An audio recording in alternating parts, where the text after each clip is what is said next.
అంటే తెలంగాణ సమితి రేవంత్ రెడ్డి నిన్న స్టేషన్ గన్పూర్ సభలో కొన్ని కీలకమైనటువంటి వ్యాఖ్యలు చేశారు. దాదాపు 630 కోట్ల రూపాయల అభివృద్ధి పనులకు అయితే మాత్రం శ్రీకారం చుట్టారు. ఇక ఆర్థిక పరిస్థితి గురించి అయితే అసెంబ్లీ సాక్షిగా వివరిస్తానని చెప్పేసి ఆయన వ్యాఖ్యానించారు. ఈ వ్యాఖ్యలను ఏ విధంగా చూడొచ్చు? కడియం శ్రీహరి గారిని సంతృప్తిపరచడం కోసమే ఈ అభివృద్ధి పనుల శంకుస్థాపన నేను అనుకుంటున్నాను. ఎందుకంటే నేను పార్టీ మారాను కదా, నాకేమొచ్చింది, అభివృద్ధి కోసమే పోయినాను. మొదటి నుంచి కూడా కడియం శ్రీహరి గారు తెలుగుదేశంలో ఉన్నా, ఆ తర్వాత టీఆర్ఎస్ కు మారినా, ఇప్పుడు మళ్ళీ కాంగ్రెస్ లో ఉన్నా కూడా ఏ రకంగా చూసినా కూడా ఆయన 3 పార్టీలు మారినట్టే కదా. ఇప్పుడు ఒక డిమాండ్ పెట్టినట్టు నాకు అనిపిస్తుంది. ఏంటంటే ఈ ఫిరాయించిన ఎమ్మెల్యేలు అభివృద్ధి కోసం పోయినామనే మాట అంటున్నారు. ఇప్పుడే కాదు, గతంలో కూడా టీఆర్ఎస్ ఫిరాయించిన ఎమ్మెల్యేలు కూడా అంటే తాడి చెట్టు ఎందుకు ఎక్కావరా అంటే దూడగడ్డి కోసం అన్నట్టే కదా, అభివృద్ధి కోసం పోయినా అంటున్నారు. కనుక శ్రీహరి గారు కొంచెం తెలివి కలవాడు కనుక ఇప్పుడు తన కాన్స్టిట్యున్సీలో ఇప్పుడు ముఖ్యంగా మనకు రాజయ్యను వ్యతిరేకిస్తారు, రాజయ్యను కౌంటర్ చేయాలి. కనుక నేను కాంగ్రెస్ లో చేరడం వల్ల ఇవాళ నేను ఈ పని చేయగలిగిన చూపించడానికే ఒక రకంగా చెప్పానంటే రేవంత్ రెడ్డి గారిని పిలిచినట్లు లెక్క. కానీ ఇది కేవలం శంకుస్థాపన, అంటే ఇవి ఇళ్ళకంగానే పండుగ కాదు కదా. ఇప్పటిదాకా ఏమైనా అభివృద్ధి పనులు అయితే అంతకుముందు జరిగినాయి, మళ్ళీ కొత్తగా అయితే ఇప్పుడు లేదు ఈ 15 నెలల్లో. కానీ ఇప్పుడు శంకుస్థాపనలు చేసేవి ఏంటంటే ఒక రకంగా భరోసా ఇవ్వడం, అంటే ఫిరాయించిన ఎమ్మెల్యేలకు కూడా అభివృద్ధి పథకాల్లో పెద్దపీట వేస్తామని చెప్పడం కోసమే, ఒక సంకేతం ఇవ్వడం కోసం, మిగతా 10 మందికి సంకేతం ఇవ్వడం కోసమే ఈ పని చేశానని నేను అనుకుంటున్నాను. సరే చూద్దాం, నష్టమేం లేదు. ఆదిలోనే హంసపాద అన్నట్టు మరి శంకుస్థాపనలు జరిగినాయి, దీన్ని నిధులు కేటాయించి ఎట్లా చేస్తారు. ఇప్పటికే ఉద్యోగుల జీతాలకే నిధులు లేవంటుంటే 630 కోట్ల రూపాయలు ఒక్క కాన్స్టిట్యున్సీకి నిధులు ఎట్లా కేటాయిస్తారు అనేది కూడా ఒక విశేష ప్రశ్నగా మిగిలిపోతుంది మనం. రైట్. రామ్మోహన్ రావు గారు, అంటే ఈరోజు అసెంబ్లీలో కొన్ని కీలకమైనటువంటి బిల్లులు కూడా చర్చకు వచ్చే అవకాశాలు ఉన్నాయి. ముఖ్యంగా బీసీ బిల్ ఏ విధంగా చూడొచ్చు అంటారు? అంటే 2 కవిత గారు ఆ మధ్యన స్టేట్మెంట్ ఇచ్చారు, మంచివే. నా ఉద్దేశం ఎస్సీ వర్గీకరణలో చిన్న లోపం ఏంటంటే మందకృష్ణ గారు కొన్ని సవరణలు సూచించారు.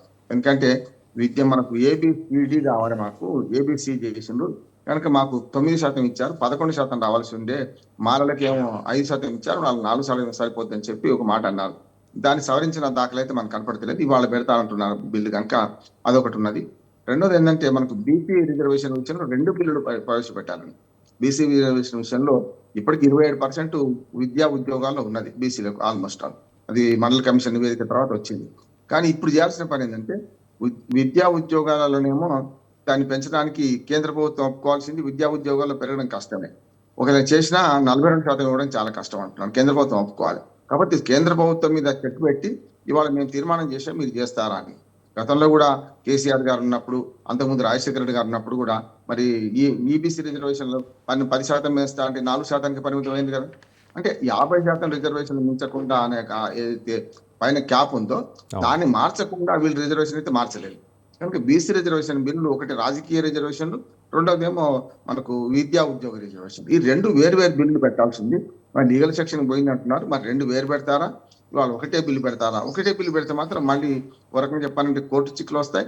దాంతోపాటు ఈ సభ ఆమోదించినా కూడా పైన సుప్రీంకోర్టు విధించిన ఏదైతే క్యాప్ ఉందో దాన్ని దాటిపోవడానికి వీల్లేదు కనుక కొంచెం కష్టతరం అనుకుంటున్నాను. ఎస్సీ రిజర్వేషన్ల బిల్లు మాత్రం అటు కోర్టులో ఒప్పుకున్నాయి, అత్యున్నత న్యాయస్థానం సుప్రీంకోర్టు ఒప్పుకుంది. అది దానికి అడ్డానికి ఏం లేదు. కానీ మందకృష్ణ మాదిక్ గారు పెట్టిన డిమాండ్ ఏదైతే ఉందో చిన్న సవరణ, అది చేస్తే బాగుంటుంది నా ఉద్దేశం కూడా. ఎందుకంటే అది చేయడం వల్ల ఏమవుతుందంటే కొంత ఈ వర్గాల మధ్య ఏబిసి డి పెడితే బాగుంటుంది. వాళ్ళు కోరింది కూడా మొదటి నుంచి రిజర్వేషన్ల మన వర్గీకరణలో కూడా వాళ్ళు కోరింది ఏబిసిడి పెట్టమన్నారు.